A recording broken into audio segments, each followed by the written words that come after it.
আসসালামু আলাইকুম, শুভরাত্রি। আজ আমি একটি টমেটো দিয়ে ডিম কিভাবে রান্না করতে হয় বা কি কি সুস্বাদু খাওয়া সেটা আজকে আপনাদের আমি দেখাবো। খুব সিম্পল খাওয়া। বাসায় যখন কোনো কিছু থাকবে না, তো ঝটপট তাড়াহুড়া করে খুব ইজি রান্না। টমেটোটাকে কেটে কুচি করে এখানে রসুন কুচি, পেঁয়াজ কুচি সব একসাথে মিশিয়ে দিয়ে তারপরে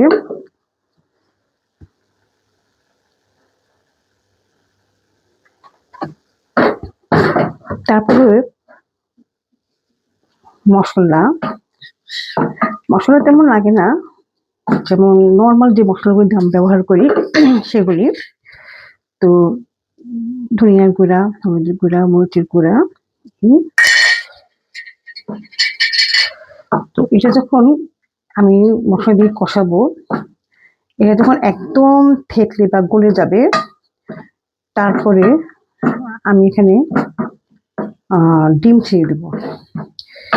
তো আপনারা এই এই খাওয়াটা, এই টমেটো দিয়ে ডিমটা একবার বাসা খেয়ে দেখবেন, এত মজা, বিশ্বাস করবেন, মনে হচ্ছে বারবার এটা খেতে মন চাইবে।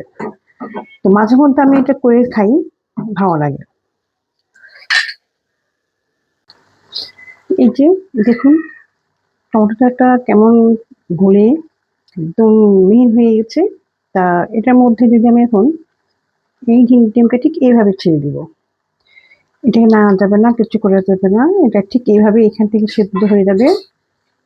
আর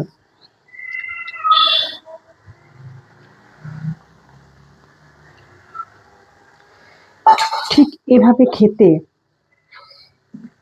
এত টেস্ট, এত মজা। একবার বাসায় তৈরি করে খাবেন, ভালো লাগবে।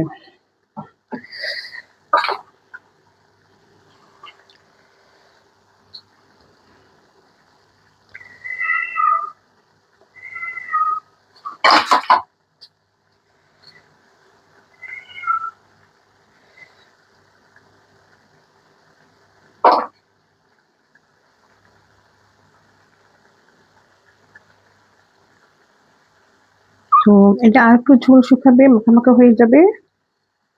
তারপরে খুব সুস্বাদু খাওয়া হয়ে যাবে। এটা খেতে সেই মজা, ভালো লাগবে আশা করি। ধন্যবাদ।